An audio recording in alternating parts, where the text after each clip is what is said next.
I have decided to go live impromptu again because, get this, I started doing mundane tasks and my mind started wandering, and I had a thought that I wanted to chase down. So let's chase down a thought. Today's thought I want to chase down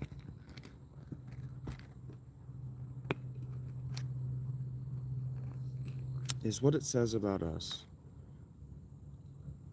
if our friends are evolving and we are not. What does it say about us if our friends are changing, dynamic people and we are stagnating? What does it say about us? Because something I've noticed about the internet in my time engaging with the internet, and something I'm going to comment on today about my time engaging on the internet, is that there's not a lot of self awareness going on around the internet.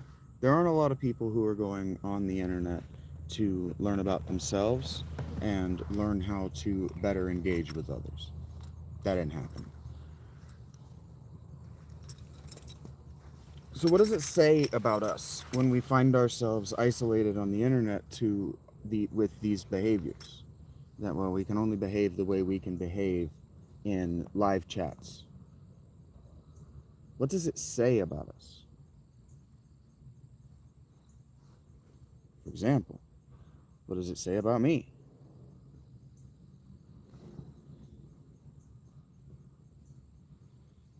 That I only feel like I can meaningfully talk about these subjects to my own image on a live chat, in a live stream. Learning how to read one another is not a skill that is taught in school. It's expected to be taught in the home. And there are a lot of people out in the world,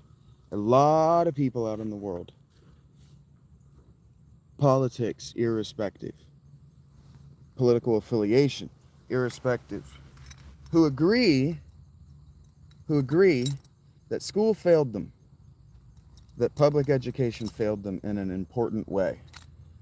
Public education doesn't teach you to think about yourself or others. There are a lot of people who say things like, well, you need a Psych 101 class in high school. It needs to be a part of the curriculum. There are a lot of people who have made it through university educations where Psych 101 is a general education requirement. At least some form of psychology course is a general education requirement, have no idea how to think about themselves or others, because that's irrelevant to the information dump, which is the education system. You need to know 10,000 years of information, and you need to know it inside 4. You need to learn it inside 4 years. You need to learn it inside 4 years, because that first 12 years, that's garbage. That's just busy work until you actually get to where you're to your job training. The first 13 years of school, busy work. You keep your dumb ass out of prison because you're not allowed to work. You used to be allowed to work. In fact, not only were you used to be allowed to work, you used to be expected to work.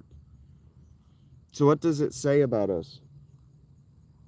I used to think about this a lot when I was a young man. What does it say? What I used to ask myself is, what does it say about me that all of my friends have gone off to college, or at least all of my age appropriate contemporaries have gone off to college, and I'm still working at Steak and Shake? Or what's it say about me that I could only hack it for 6 weeks? What does it say about me that 18 months into this job, I'm still here and they're almost through their second year of university? What does it say about me? What does it say about me that they are developing, and I am stuck in front of this grill. What does it say about me that my friends are dynamic, evolving people, and I am a stagnant person? What does it say about me? What does it tell others about me? I don't think it says that I have a lack of ambition, especially if you know who I was at that point in my life, because ambition was a crime in Rome. Ambition is actually what Julius Caesar was murdered for. He was murdered, and his murder was justified because of the crime of ambition. You were allowed to gang murder people because they were ambitious, because they wanted to evolve to a higher state than the status quo. So, no, I had ambitions. I wanted to be a writer. I wanted to be a monk.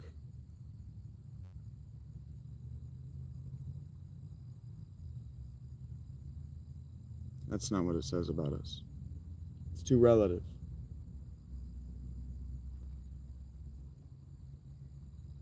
The paths through life thing, I can tell that you've never walked anywhere for any great amount of distance. The school system didn't have what we needed. No. No. School is trying to fill your head with a myth system that you can understand, brought you to where you are. That's broadly history. It's trying to fill you with the how and the why of the material world. That's science. And then everything else they're doing is just trying to prepare you to be prepared for the workplace. They're just trying to prepare you for the rigor of university. And they're doing a terrible job. They're doing a better job in K through 9. K through 8, actually.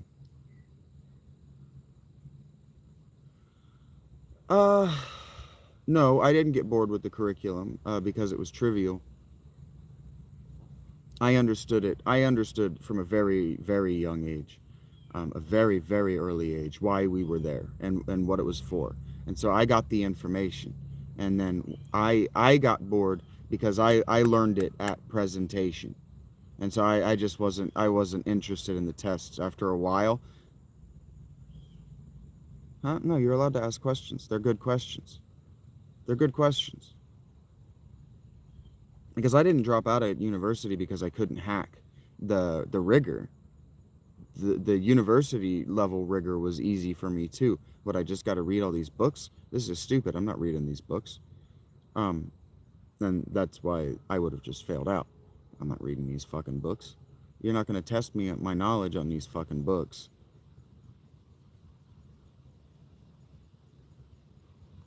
And they didn't test your knowledge on the fucking books. They tested your knowledge on random dumb bullshit, and that's why I didn't show up.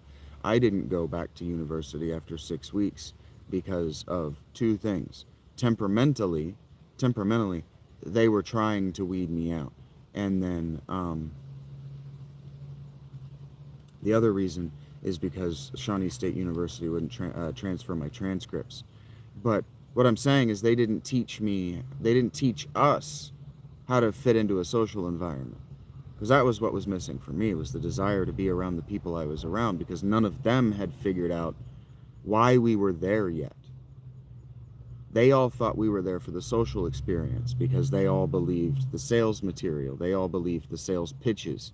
None of them understood why we were in university in the first place. And that was to achieve a certification that we were prepared for the workplace, not for any particular job, just to be in the workplace. None of them understood that. And you can see that none of them still understands that.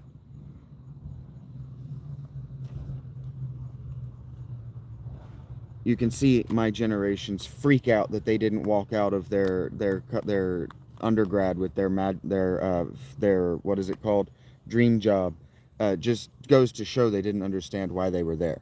They didn't understand why they were there, and so that means they were missing something. And the place traditionally, I got into a discussion with about this with Taratia last night. The place we used to go for things that aren't material, that you can't study by touching, like one another's thoughts, it's called metaphysics. The people who study that are theologians.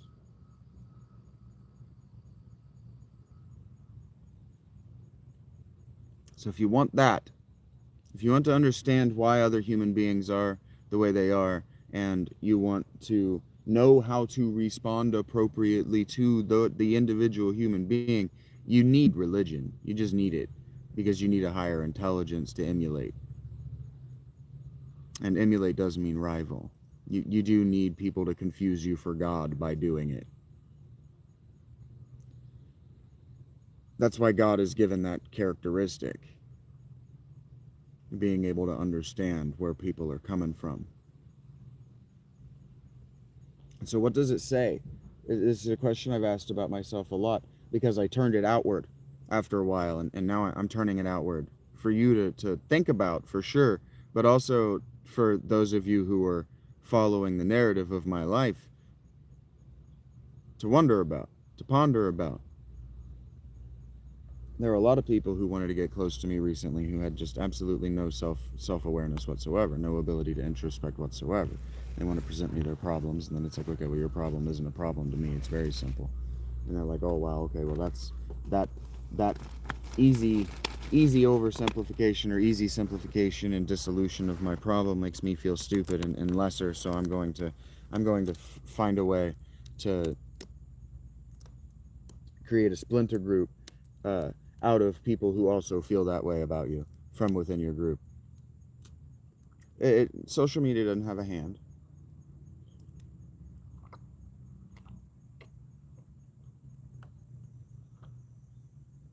Social media doesn't have a hand.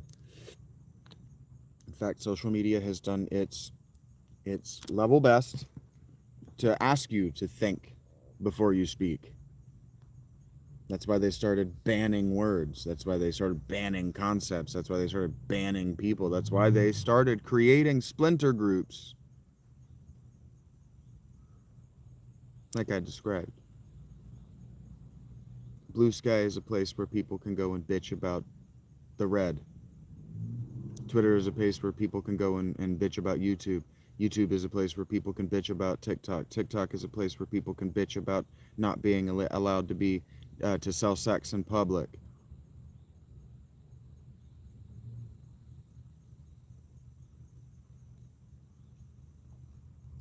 And so I ask, what does it say about the people who say they want to be my friends, or say they want to be members of the channel, or say they want to be this or that, or say they want from me things, friendship, companionship, whatever. But as I evolve, they stay the same. What does it say about them? That they can't keep up with the pace of change. Because blaming social media is blaming the pace of change, Rage. But you and I both had experiences in the 90s that say that people weren't better. People didn't not call us racial epithets in the 90s. Yeah, it's about wanting to get there themselves. So when we talk about all different paths through life, and we want to play this relativism like there are multiple ways to get to the same destination, and by multiple I mean infinite. Everybody wants to arrive there for themselves, but everybody thinks they have the tools to do it because everybody had the same public education, but who paid attention?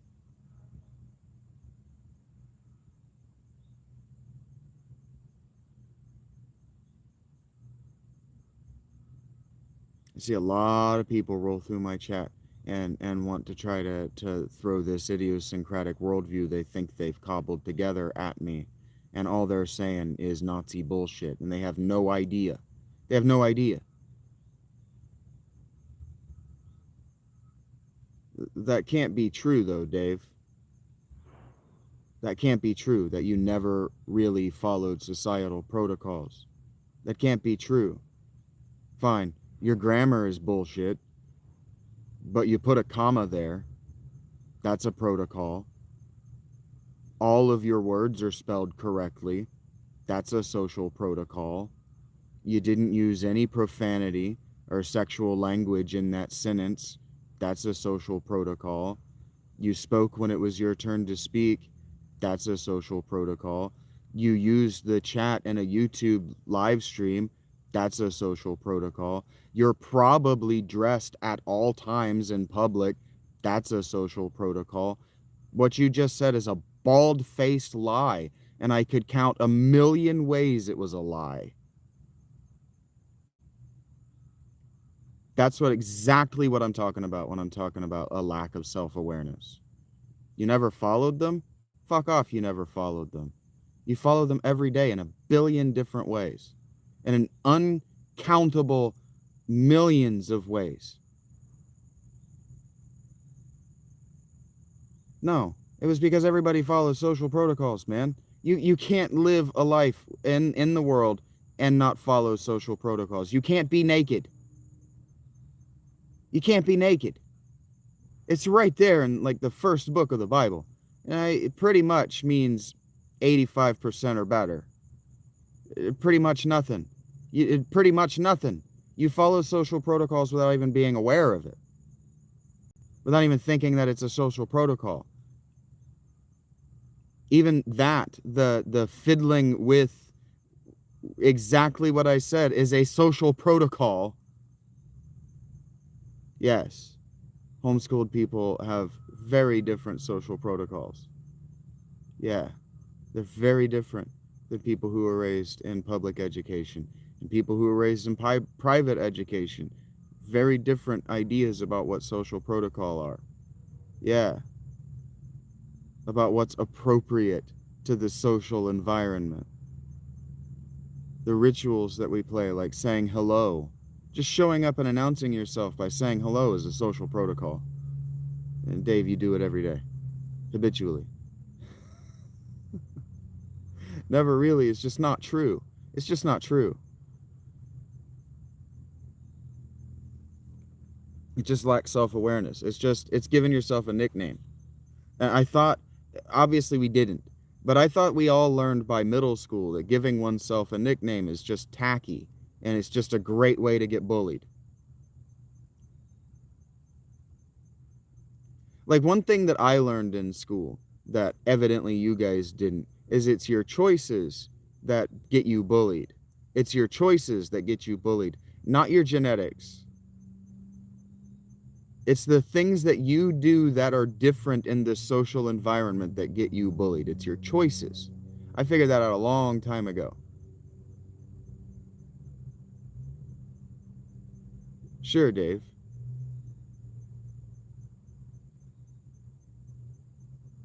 We just don't understand that some of the things we're doing are choices. Like, sometimes your bully, I've seen a lot of bullies just beat up kids because they want them to just go a little bit away from what their parents are making them do.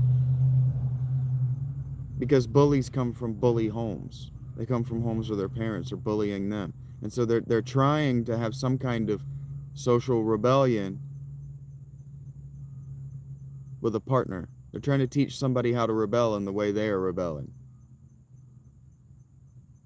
Which is how we love. We love by teaching people around us how we love. So those people can reciprocate and love us in that same way. Somebody told me that reciprocation was anything other than that. And I had to ask them, is that what reciprocation is?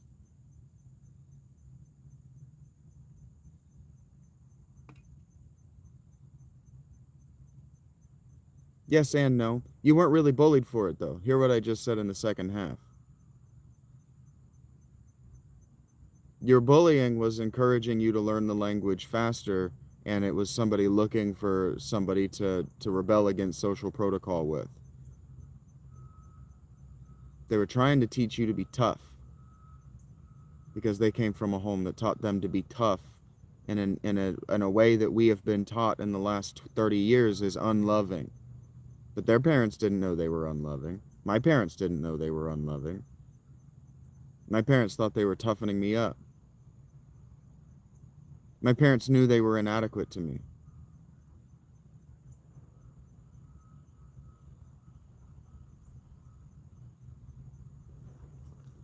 Instead of telling me the story, I want you to tell me how I'm right. Because you guys aren't doing the dash and now the rest of the story. You're just doing the prologue. No, it wasn't a service of kindness. Not in the way you think. But yeah, they were including you in their kind. In the only way they knew how. It's not okay. It's not good. But it's human behavior. This is what I'm saying. It's more important to understand other people. It's more important to understand, like, where they were coming from. They didn't understand what they were doing. They didn't think about it because they weren't introspective. What does it say about us if we are evolving and our friends are stagnating? The other way around, though, is what does it say about us if our friends are dynamic, evolving people and we are stagnating? We're stagnant. What is stagnant water?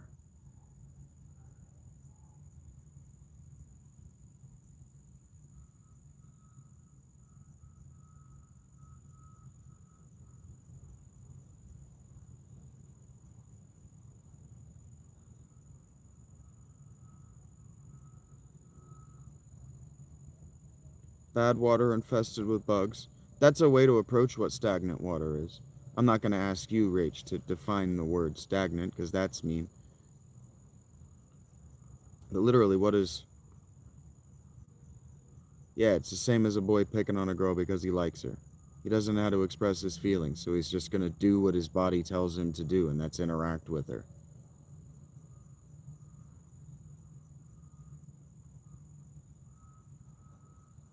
Not moving. Right. Do we know how water gets oxygenated? So like water is two hydrogens and an oxygen atom, right, fused together, and that makes the fluid that they sit in. But it can also be oxygenated or not oxygenated, right? So fish can either breathe, they can either draw oxygen out of the water without breaking apart the molecules, the water molecules, right, the hydrogen and the oxygen, or they can't. Oxidization, yeah. Do we know how that process happens in water?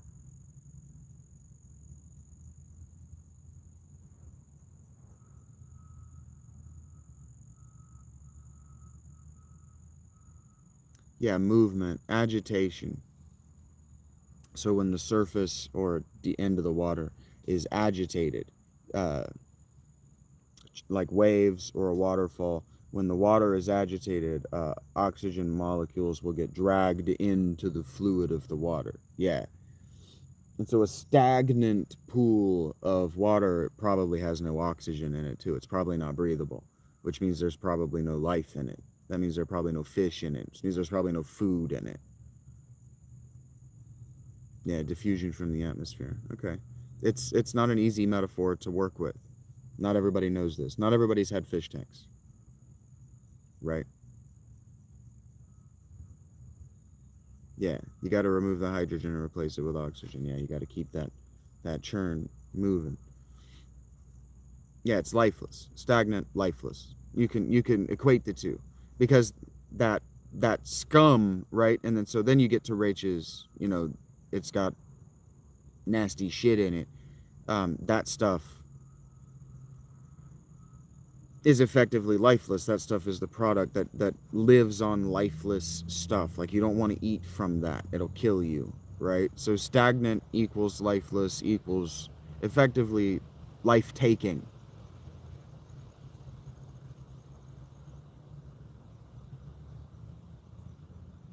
And so what does it say about us if we become stagnant and stagnant things are life taking? What does it mean if we're life taking? We talk about breathtaking. What does it mean to be life taking? You ever been somebody around you and you're like, God, they're just soul stealing in their misery? Soul sucking emotional vampires.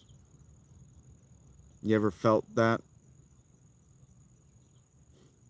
Yes, that's what you get, a purifier or a pleco. You really want to agitate the water, though. The pleco will still, it's really sad when this happens. I had a pleco die in my hands. suffocate in my hands. I didn't understand what was happening. I couldn't fix it. It was horrible.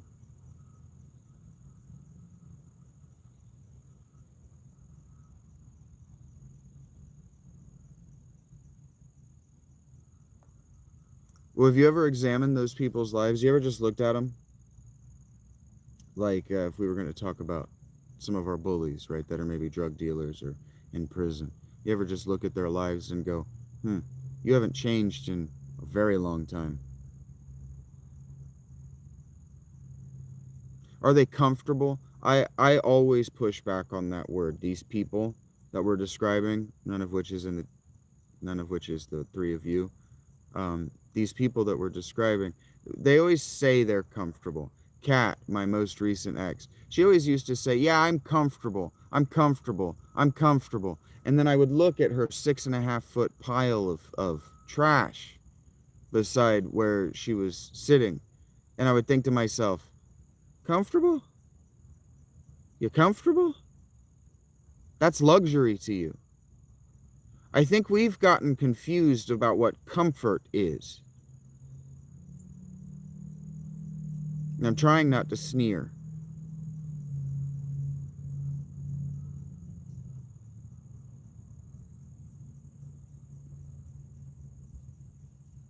Life-threatening.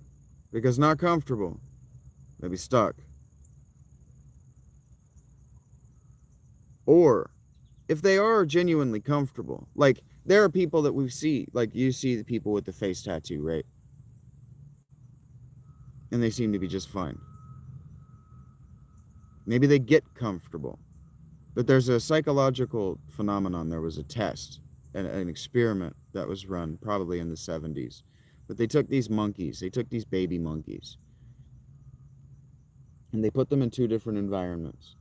The first babies got a fluffy mommy with nice and comfortable and warm, but no food. And the other monkeys, or maybe it wasn't two different environments. They had two different choices of environment to go into, right? And the one environment had the comfortable mommy, and the other, but no food. And the other environment had a wire, uncomfortable mommy, but food. And the monkeys consistently chose, which one do you think they consistently chose? Do you think they chose the wire monkey mommy with the food, hey Tony, or do you think they chose the comfort monkey mommy in starvation?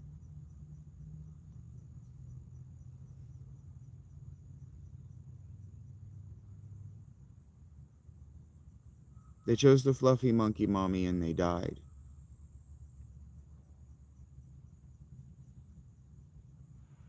It's not how the cookie crumbles. Our environments, our human environments, because we are human, do not have to be either wire monkey mommies or starvation. Your options are not television or death, and they never were.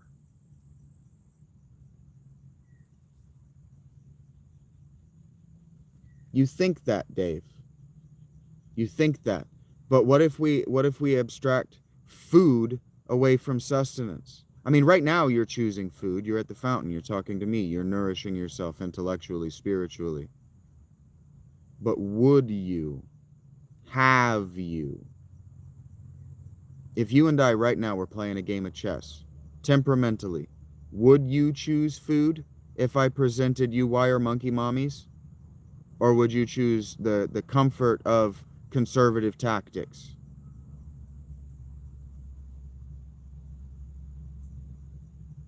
Well, is it why we have free will, or is that a result of the fact that we have free will? Is it the cause of our free will, or is it an effect? The order of the flow of your sentences matters. We choose comfort is why we have free will. That doesn't make sense. That can't be true. Free will is why we choose comfort, but so do those monkeys. Complacency, yeah, Rach. I'm trying to let somebody else get to it too. You're right about the complacency thing. You get complacent, and then you find comfort.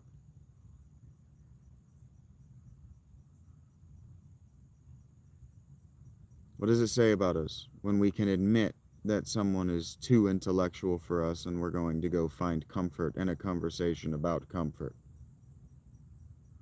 It's choice. No, you don't have anything to be sorry for, Rach. I'm telling you that I've seen it, and that's why I didn't immediately say it. You're so right. I was just letting other people catch up to you. Like that other thing you said earlier. I was just letting you experience it. Because there's no grade. I'm not going to grade you at the end. It's just a thought I had while I was putting on my pants. I'm supposed to be brushing my teeth and cleaning my feet. But this is why we're at the fountain. Because I have a thought, and then I chop the water a little bit to see if we can get some oxygen in it.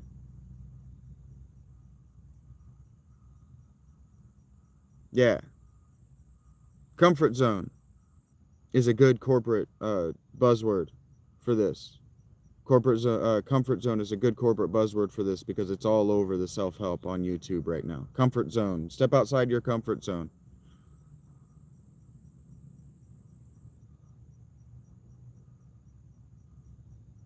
Sometimes learning something new is scary and worth it in the end.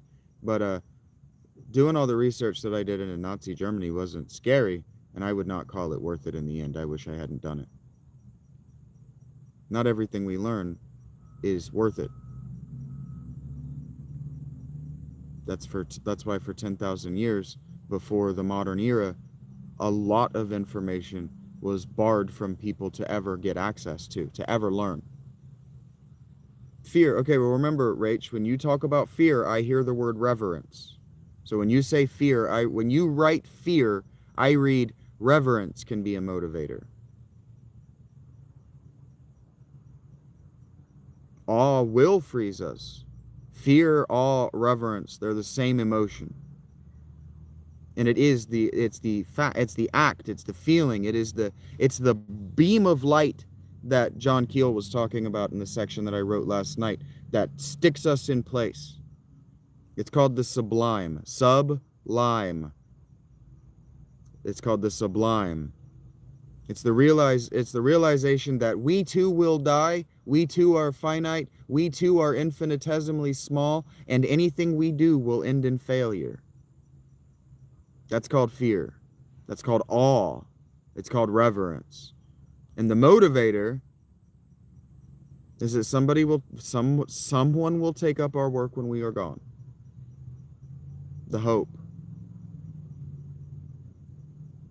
It's interesting you say that, Kat. I was listening to Potters, Scribes, and Kings. It might be Weavers, Scribes, and Kings. I really need to learn this fucking title. I say it so often and I get it wrong every time. Weavers, Scribes, and Kings. Last night. And the author, it's a history of the Mesopotamia. And we were in the 19th century BCE. And she was talking about love. And she was talking about these letters. She was talking about these letters between the kings of Egypt, the kings of Sumer, and the kings of Hattusa, the Hittites. And they all talked about these different structures of love, these different kinds of love. Now, they use the word love, the words in their language, love, but they use them in a variety of different ways. It's not true, Dave. It's been a long time since 3 generations, and I know who Shupi Luliuma is. So when Rach earlier suggested a lack of ambition, she was talking about your ass, pal. I will not be forgotten. There's a permanent record of all of us who've chosen to use our real names on this channel for as long as YouTube exists. It's like none of you realizes that this has a permanent record in an archive somewhere. It's like all of you thinks that the internet is going to die tomorrow. It's weird. It's like none of you knows that humans have been in a search for permanence forever. It's like all of you thinks that civilization cyclically collapses and that one is coming. It already happened. 9/11 happened, guys. It's time to get to work. Quit bitching. the wire monkey mommy is actually not going to feed you for much longer. Well, what is love? For God so loved you, he tortured and murdered his only son. What is love? What is love? Baby, don't hurt me. What is love? Don't hurt me. What's love got to do with it?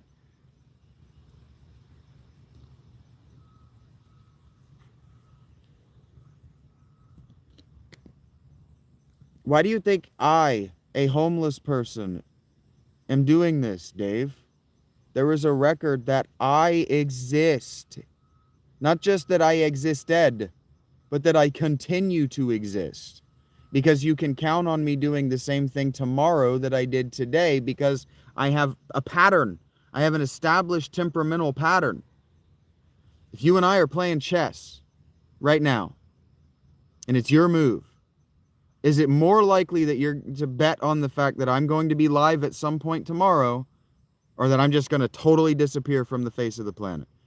Which is the better bet? Which is the better move? Comfort food for the weekend unedited. That's why I get so fucking guilty every time I have a burger, every time I have a taco, every time I eat at Panera, every time I have a beer, every time I have a pizza, every time I eat anything that's not straight sustenance. I get so guilty because it's a comfort, because the fats and the heat of the food are a comfort to me.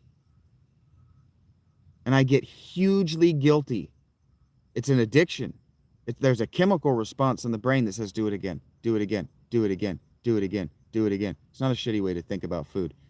You are called bagged milk, and you're probably a huge fat person with stinky cheese in your fat rolls because you can't stop eating. It would be wise to bet that I'll be here about the same time tomorrow. You are literally a bag full of rotting cow waste. You're a bag of someone else's child's food. Yeah, I don't like you, bagged. I'm always agitated when I see you. You're fucking agitating. I am not the fountain.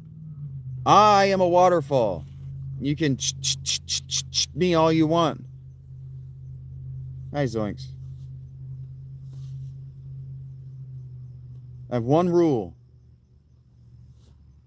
I don't like who you are, Jamie. The exit's this way. Hello, TH. We are in the middle of a dialectic. I don't want you to date me. I'm not single. We are in the middle of a dialectic, and I will end this out of nowhere. I will. Because I have other shit to do today. So if the goal is to disrupt and end it, there are going to be a lot of people who are annoyed with you. Not just like, ha ha, I ruined their day. Like, damn, dude, come on. Yeah. The question is, what does it say about us if our friends are dynamic people and we are stagnating? What does it say about us? We've arrived at where we are. The dialectic has arrived at where we are is our choices. Our choices is the cause of the effect of our stagnation. And so if we then look outward and we say, we are a dynamic, evolving person, why are the people around us not? And then we just look at them and we look at their lives. What we've seen is people who choose not to flourish. They choose the face tattoo.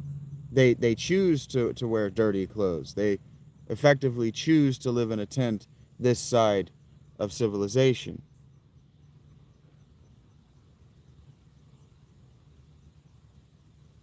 Yeah, my friends have a thirst for life. A thirst for life. The trap Yeah, you just got to keep on running. So I described earlier, and I had a dialogue with Gemini AI that I put on the channel yesterday. But I described a lot of the people that come through my life that want to harm me as believing that they're water. They believe that they're water and that they can flow into the pores of my life or flow through the chinks in my armor and then freeze. You see what I'm saying? You see what we're describing? That freezing action again? To live beyond ourselves, for sure. But do you see what happens? Can you imagine what would happen in a rock if water were to flow into it and then freeze? There is a time in Earth's geological past, Earth's geological history known among scientists, geologists, but among the academic world, an emotional incarceration for sure, but from the inside. If you listened to my Prometheus Bound, Prometheus was bound through the body, through the rib cage, through the clavicle, through the bones of the leg.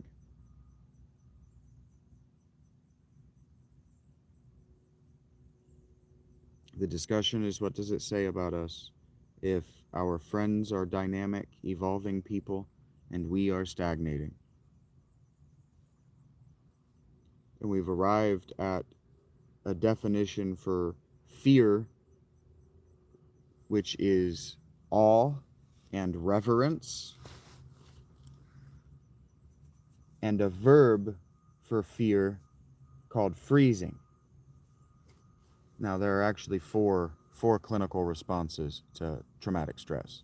Those four responses are freeze, fawn, fight, and flight. But we're focusing on people who have frozen, either because they lack ambition to be remembered by history or because they've been damaged. Laziness. And laziness.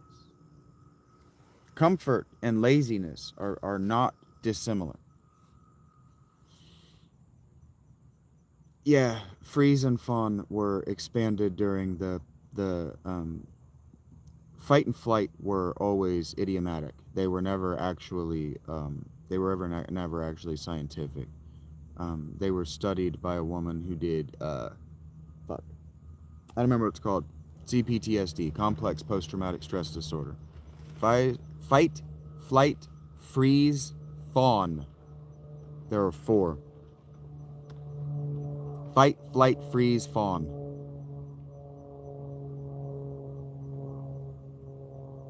Yeah, what do we really fear?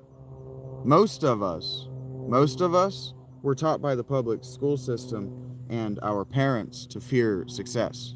Because with success comes, no, that's not how it works, Kathos. Fawn, have you ever heard of somebody saying they're fawning over that person? You're fawning over them. Social submission so they won't get angry. These people that immediately start trying to make me laugh when they think I'm agitated emotionally. That's fawning. And the way it works is not that you are one type. You're not one type. The way it works is they're structured in a tiered hierarchy where you have a dominant personality type, maybe fight, probably not, Cat. Yours is your dominant stress response is obviously fawn. You can't be in a relationship that you're currently pursuing damages in from if your dominant type is fight. Your dominant type is obviously fawn. That's how that works. But anyway, you have your dominant stress response. Mine is fight. You're fighting now, but that wasn't your primary stress response. My dominant My primary stress response is fight. My secondary, it's a tiered hierarchy system based on what is working. And so what usually works for you against your primary early childhood or early outside the home social environment taught you that was the one that always worked first. And then you go to your backup plan, your secondary stress response, which is what placated them when the first thing didn't work. My secondary response is fawn. I fight, then I fawn, then I flee, and when you get to your fourth, that's death. If you have to choose the fourth in the tiered hierarchy system, you're preparing for death. And so if I'm freezing, I'm preparing for death. And this is why philosophy is important, because the ancient peoples understood philosophy to be preparation for death. So when I am inclined to freeze, I engage in philosophy. I engage in what people knew. But I read you this essay. When people abandon me, I seek out how people dealt with abandonment in the ancient world. Because when you were abandoned in the ancient world, you weren't just as good as dead. You were effectively dead. Everyone treated you like you were dead. For sure, Crimson.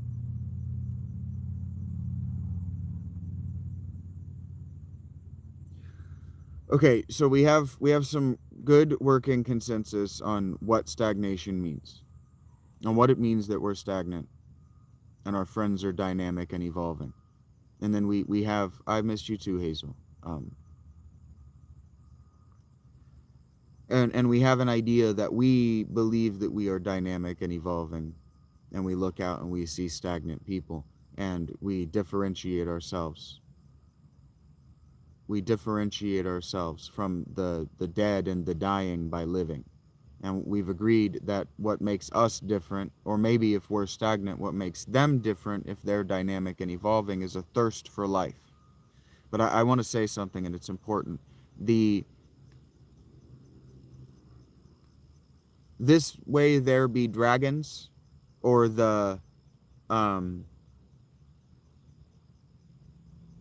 abandon all hope ye who enter here, or abandon hope all ye who enter here, wherever that all is. I can never remember where the all goes in the poem of this section, is that the conservative and religious worldview, the one that I said earlier, if we were playing chess, what would you bet on working?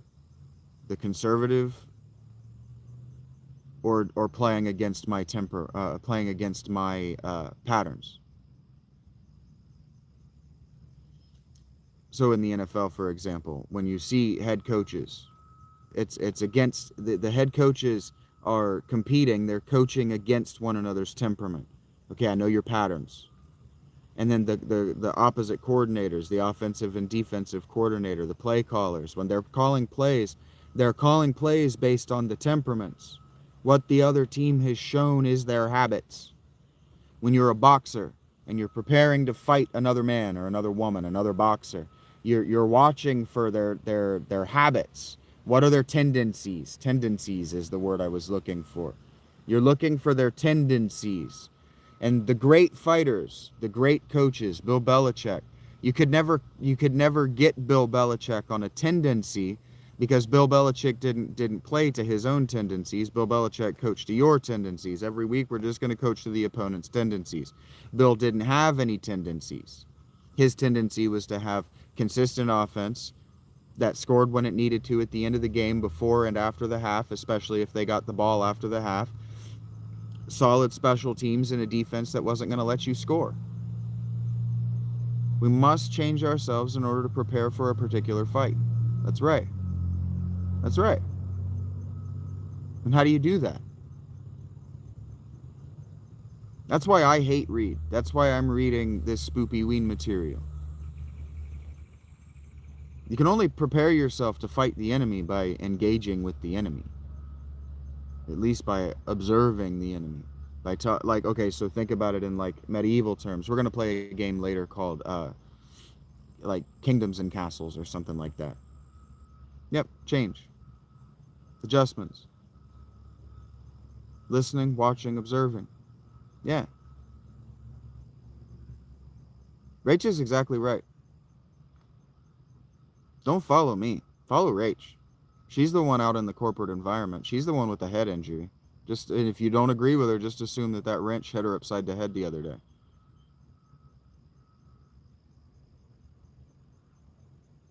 But she's right. It's by watching and observing and knowing what you're seeing. Knowing what you're seeing. Being certain of what you're seeing. Understanding tendencies. And knowing how to respond to them. You don't have to be a judo artist. You don't even have to want to engage in the fight. But knowing how to defend yourself is knowing, for example, just stay the fuck out of black communities. Just stay out of black communities in the United States. You don't need to be there.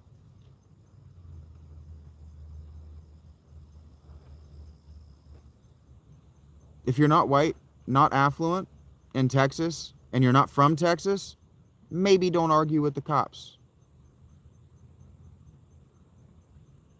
Practice to change. Well, yeah, okay, so like, what is practice? What is practice? I spend a lot of time watching athletes and listening to athletes talk. And so Tom Brady has been talking a lot about his career. And so when people ask him, like, how did you get your throwing motion like that? He's like, practice. Practice, practice, practice, practice. Repetition, yeah, but it's not repeating what doesn't work, Rach. Fine tuning, minor changes. And tuning is the way to think about it. You have a cello, you know exactly what I'm talking about. You probably tune by ear more often than I did with my bass. But even knowing your tendency when you play your cello, that the way you press down on the lowest string pulls it flat a little bit, so you have to tune just a little bit sharp. Just knowing these things, the tendency of your instrument, even. So like if you're working a circular saw or a band saw, knowing that it tends to pull, you need to know that.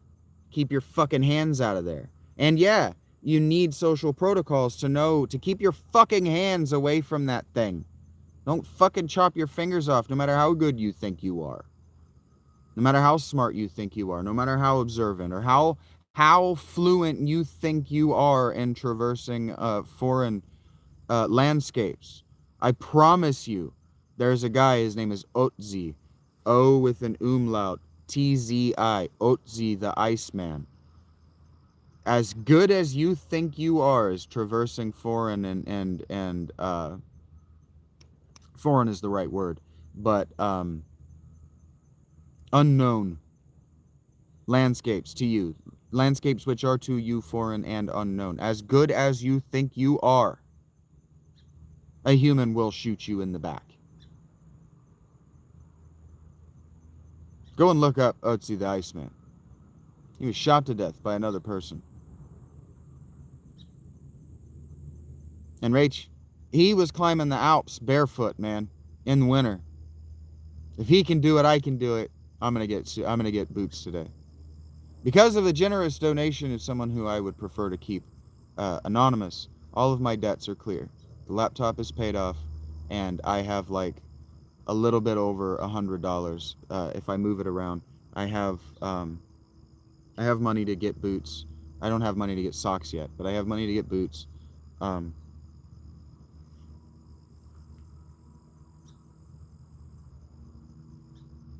don't know if I have lunch money. Probably what I'm going to do is I'm going to go get lunch, and then I'm going to go down to the mall and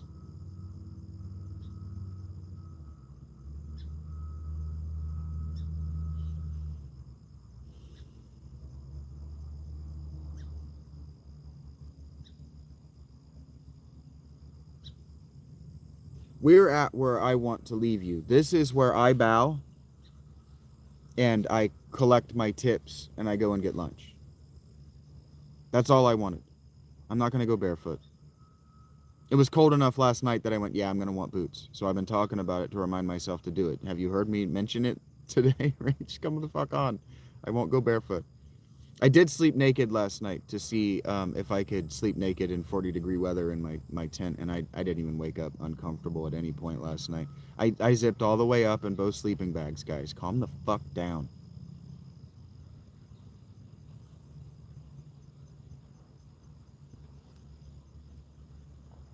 And you will be glad to know, some of you nerds are cute enough to know, I shared a bag of energy nuts with my guy Lucas last night, and he was very grateful for it.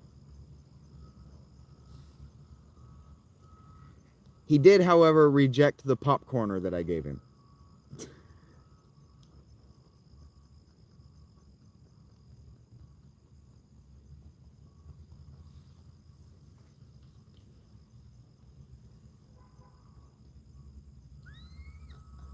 You can lead a mouse to snack, but you can't make him eat. That motherfucker. I put that inside my blanket here.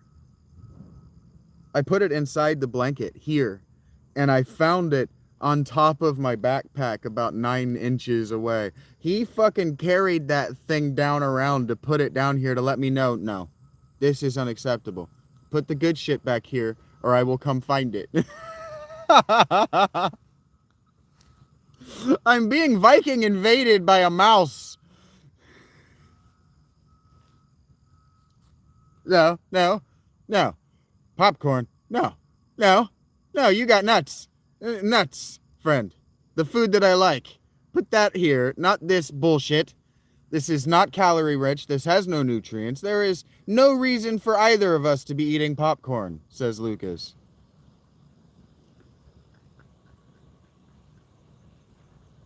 I have a fucking 4-inch dietitian. Ooh, 4-inch dietitian is a really good name for a band.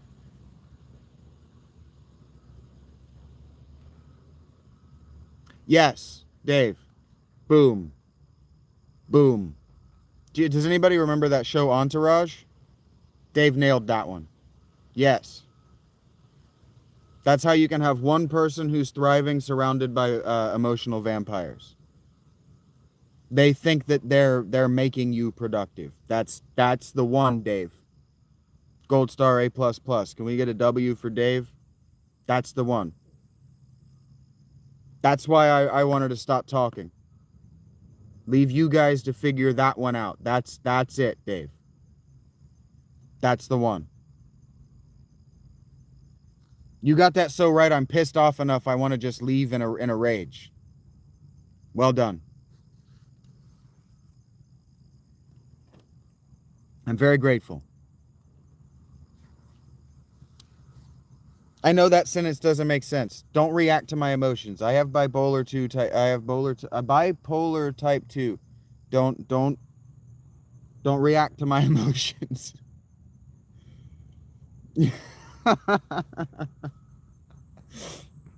I know it's childish. I know that it's childish, but I wasn't really playing school. It's the fountain, but I was trying to make the fountain more obvious as a metaphor for the 3 of you, the 5 or 7 of you that pop through and listen.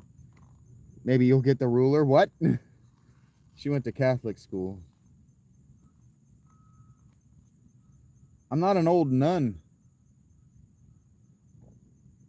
Hey, Rach, have you ever heard of Abelard and Eloise?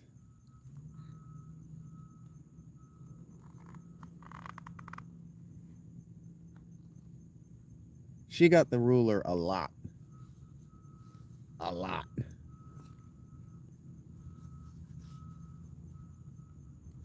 He was measuring her orifices 4 inches at a time, you see. Often. I gotta make sure it's still at least 4 inches deep. Yep. He was a philosopher in the Middle Ages. He was a philosopher in the Middle Ages, and he was working for her dad for something, doing something. No, it's Abelard and Eloise should be on Netflix. It would be a fucking banger. I would watch it. See, this is why I need to be famous, guys. People ask me sometimes what my ambitions are, and you don't understand. If I were famous, I would have pull with places like Netflix, like HBO, and I could get good, salacious, historical documentary dramas in front of your eyeballs, like Abelard and Eloise. Anyway, he was a philosopher, he was a teacher, and he was working for this guy who had a daughter that he wanted to be educated. And so he's like, hey, will you tutor my daughter? And he's like, sure, I'll tutor your ugly daughter. And then his ugly daughter showed up, and she was apparently smoking fucking hot because they just couldn't quit fucking. And then the dad found out about it, and he's like, you got to marry her. And he's like, okay, fine, I'll marry her. And she's like, no, I don't want you to marry me. I want to be your whore in sin forever. And so she ran away to a convent. She said that, effectively that. So she ran away to a convent, and so he runs away to a monastery. And then, because they're still engaged to be married, they're still writing these letters, and they're still finding ways around the Christian social protocol system to hook up. The dad sends thugs to have the guy eunuched.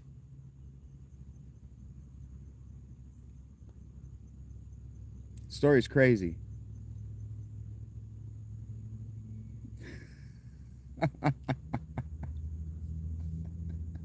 That should absolutely be on Netflix. It's a great story with a ridiculous tragic ending. Dude is made into a porcelain doll down there. And the best part is their letters survive. The letters of Abelard and Eloise are a publication that I have read a couple of times. Their letters are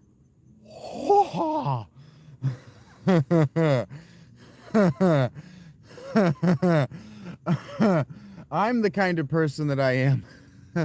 But I used to troll Twitter, the writing communities, and so every once in a while I would see like an erotica writer be like, does anybody know any good smut that I haven't read yet? And I'm like, have you read the letters of Abelard and Eloise?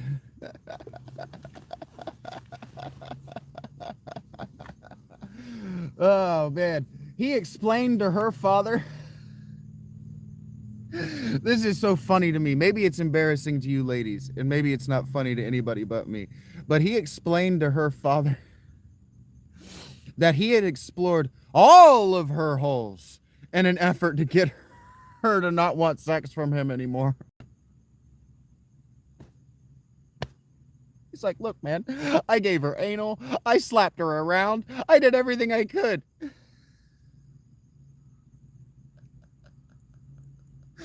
That's hilarious to me. Maybe idiosyncratically to me. But I once had to explain to a girl's father, a girl who I was finger banging a lot, that all I was doing is finger banging her, man. Be cool.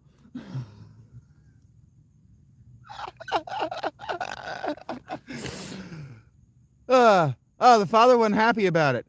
Dad was like, you owe me a dowry, you motherfucker. You owe me a wedding price. You owe me a bride price and a virgin price. You have ruined my daughter. And he's like, no, I haven't ruined her. She loves me. She wants to be my wife. And he's like, then you better make that the fuck happen. And then she reneged on the deal, basically. Basically, that's kind of how dowry works. Kinda.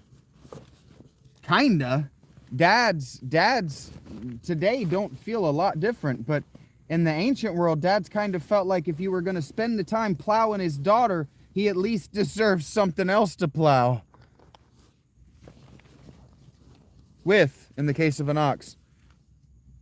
Your dad needs a dowry from me? Yeah, I know. That's why I set the date into the future.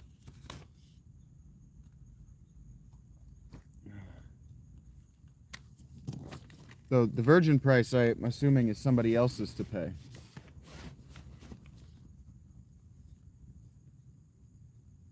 $3 for the cost of a finger. I mean, some of these women. I'm listening to this history of the. I'm listening to this history, right, of the Mediterranean, of the Mesopotamia. This one king bought a woman for 200 times the usual dowry price for a slave girl. Whatever she was doing, he paid it.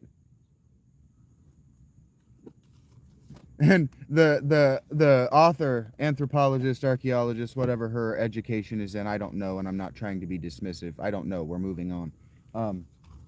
She goes, whether she was a skilled musician or a courtesan or maybe a doctor, we don't know. And I'm like, that girl could suck a golf ball through a garden hose. That's what she was worth.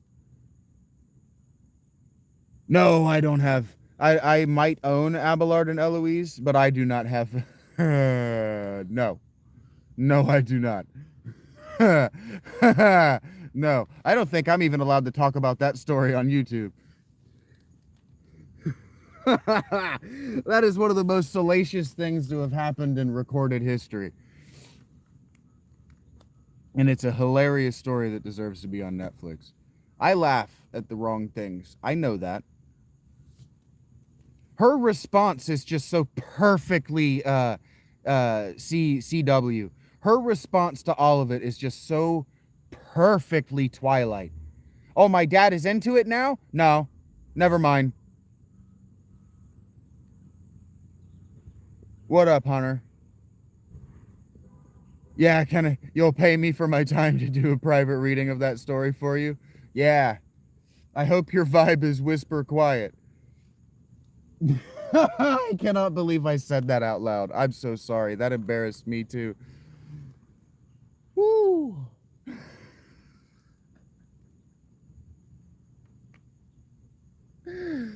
It'll distract me. Fuck. Lusty Argonian maid vibes. Yeah.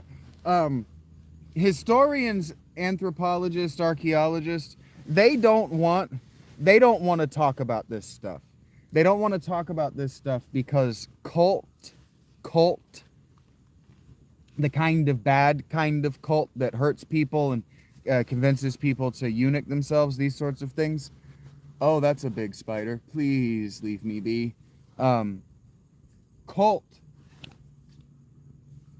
will take the fact of these historical events and they'll try to play them out in real life. And so prostitution today, high-level prostitution today, and the majority of pornography today from the big studios is sex cult relying on valuable girls to undersell their goods. That's why OnlyFans is so popular, and that's why I said specifically studio pornography. I know I'm not allowed to talk about that. I know you too.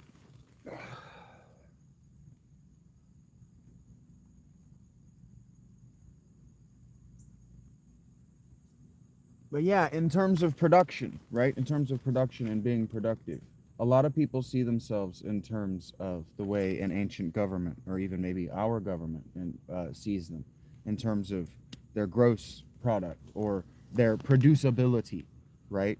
And so a lot of people misunderstand me even when I get so frustrated with myself because I know that I produce more. Or so like the people that show up and they're like, oh my God, you're still producing this video? And it's like, yeah, I'm still producing because I still have it in me to teach. I still have it in me to communicate. And if what people want from me, I fucking hate it. But if literally, guys, you don't understand. Telling you to sit and observe, right? Just sit and watch. I get more likes from more strangers. I get more subs right now just sitting and looking away from the camera than engaging with you guys, which is fucking annoying.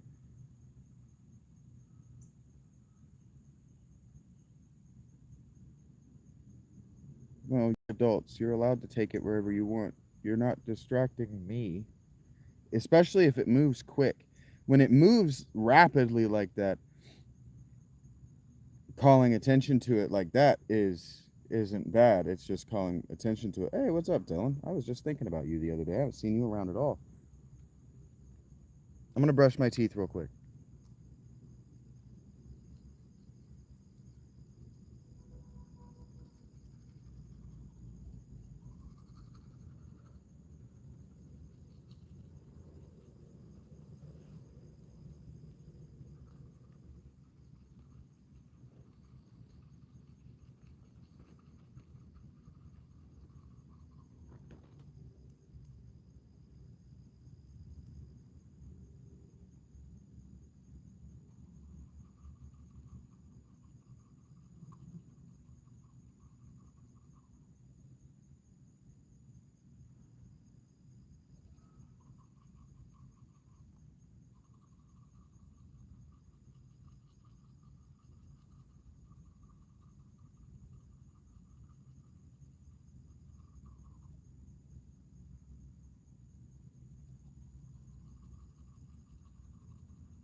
Uh, so this is going to take me a minute to see if I can work my way back to it.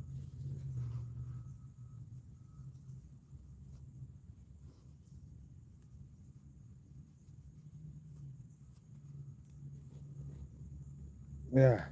But I've asked you to cut me some slack in the past.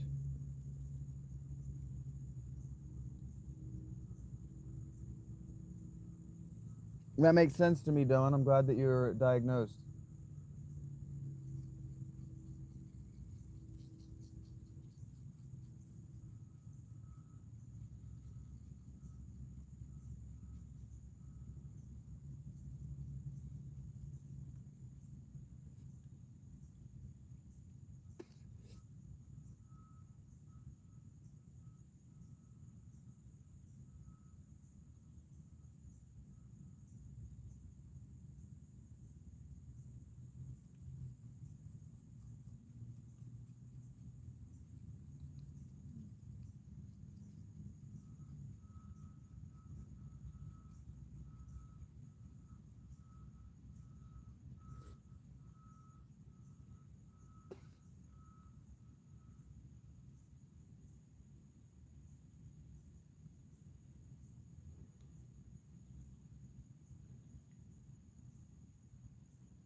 I'm sure that if they haven't already, your clinician will tell you, Dylan, that the things you were watching when last I knew you are a reinforcing feedback loop for generalized anxiety.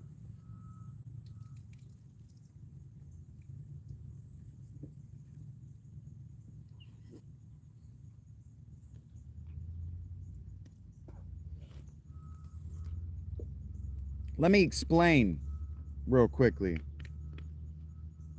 Dylan,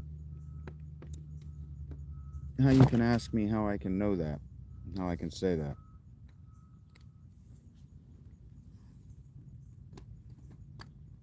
Our brains don't know the difference between watching something happen and that thing happening to us.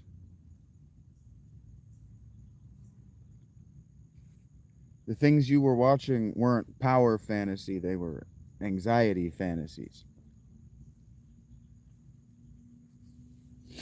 I don't know what those are called.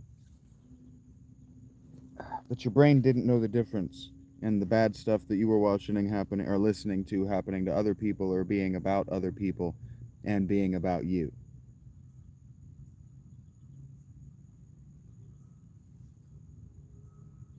This is why I say we can watch people and we can observe people and we can begin to make judgments about ourselves in comparison. This is why the Buddha says that comparisons are suffering. That comparing any two things, is a gateway to suffering and self-destruction. Because you have to know the first thing. So if you're going to compare yourself to other people to self-correct, you have to know you. You have to know your tendencies. Yeah, Dylan liked to doom scroll through bad shit. I'm not here to tell your story or out you in public, Dylan. I'm not trying to shame you or embarrass you. I'm trying to engage with you on your human level. That's called empathy. And by observing you accurately, I can make judgments about what you might be thinking and feeling. So I, as a Philaletheia, as a mystic, can begin to work against your terror.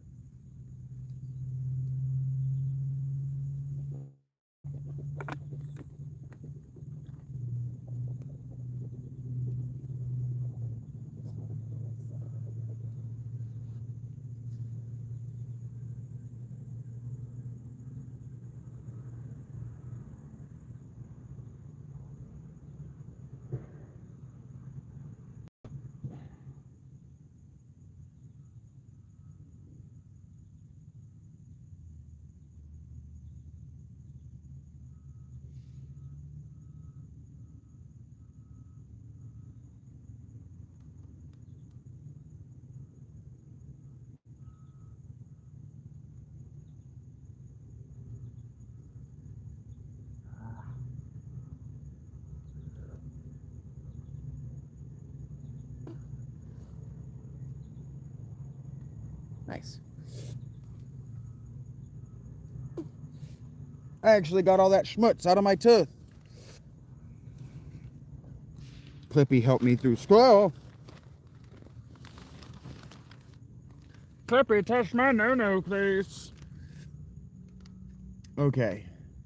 You fucking nerds ready to fucking rock and fucking roll? You're 32, going on 16. What was that show? That movie? 30 going on 13? 13 going on 30 is what it might have been. She bothers me, man. She does this sexy baby voice when she sells credit cards that just really bothers me a lot. She gives the fucking creeps. Garner, Jennifer Garner.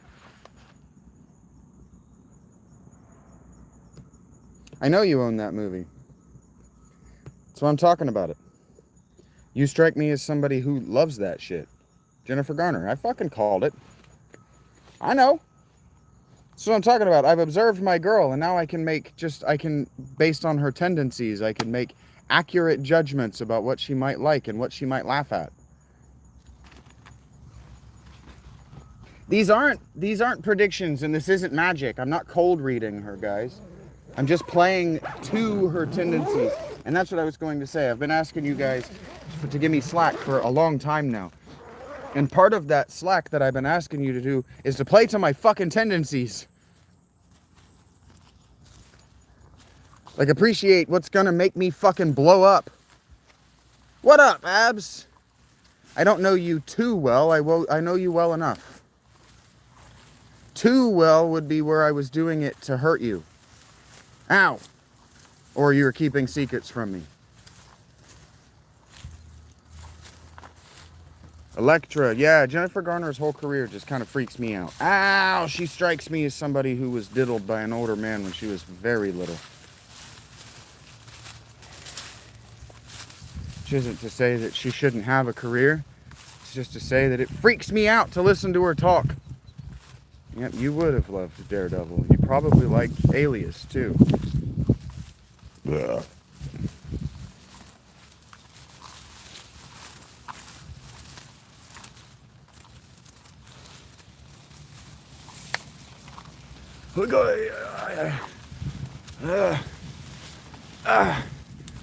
Oh no.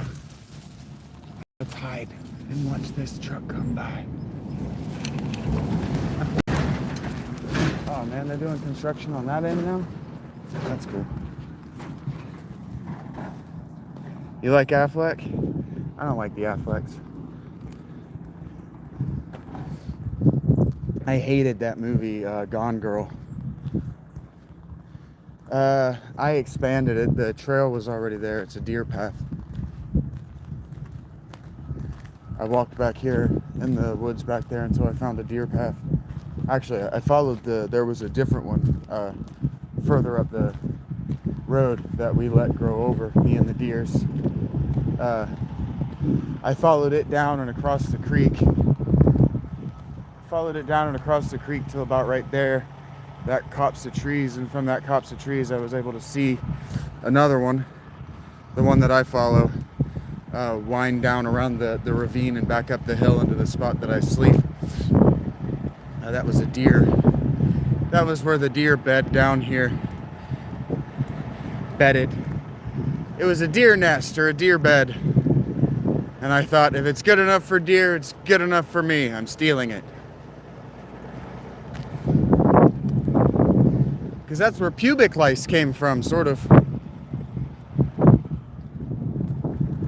Humans are unique among mammals in that we have two species of lice that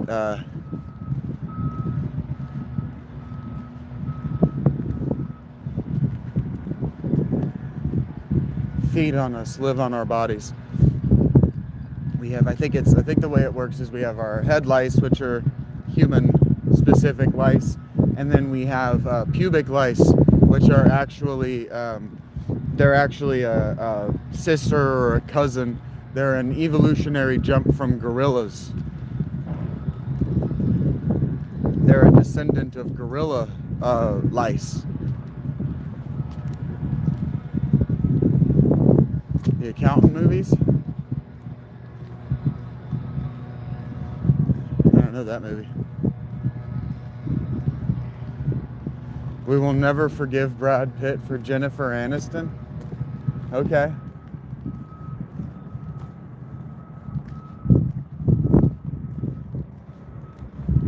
I thought we were upset about Brangelina.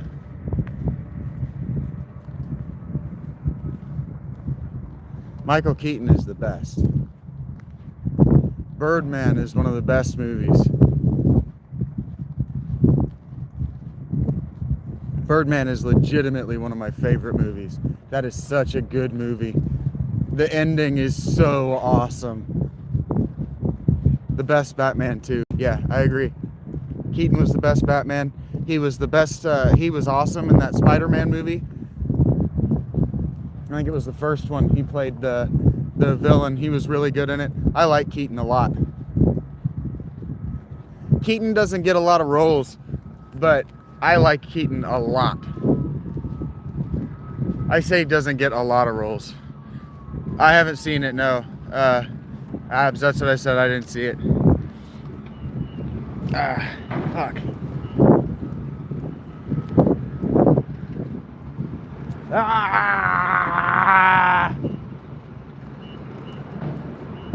Shit, I'm not gonna go to the Pizza Cottage and get something to eat the direction I was walking.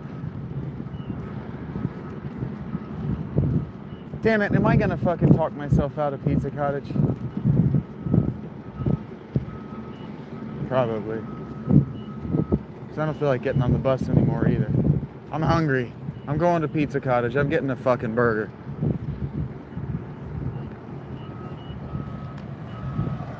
She's still weird. He has the perfect mouth for a mask. Yes, he has a very kissable mouth. Like, ooh, that mouth in latex.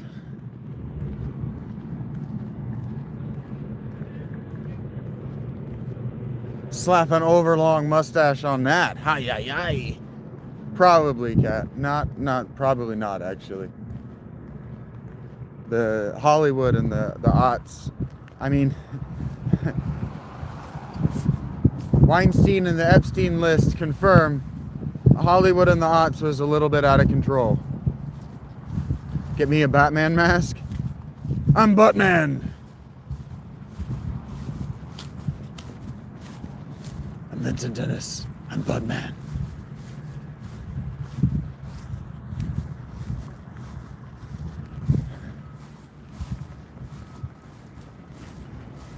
Because I'm Shag, man. Na Shag man. That's actually what you can call Adam West too. Oh, they're busy too. Motherfucker. Why do I care that they're busy? Because I don't like to be looked at by old people. That's why. Believe it or not. Shaggin' man does everything a shaggin' man can. Can he swing from a web? No, he can't, because he's shaggin' man.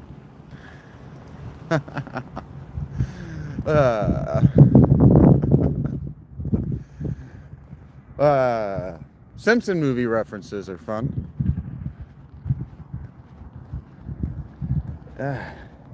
My fucking legs. Dudes.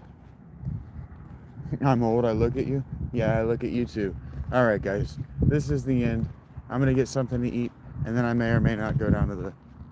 You're not old.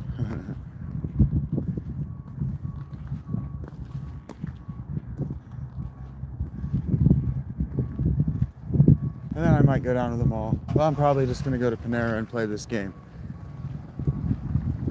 I got a bunch of new games I want to show you guys, so I'll see if they stream today. Huh? Yeah, you're late, man. It's an hour and a half. I'm about to go get something to eat. All right. Thanks, guys.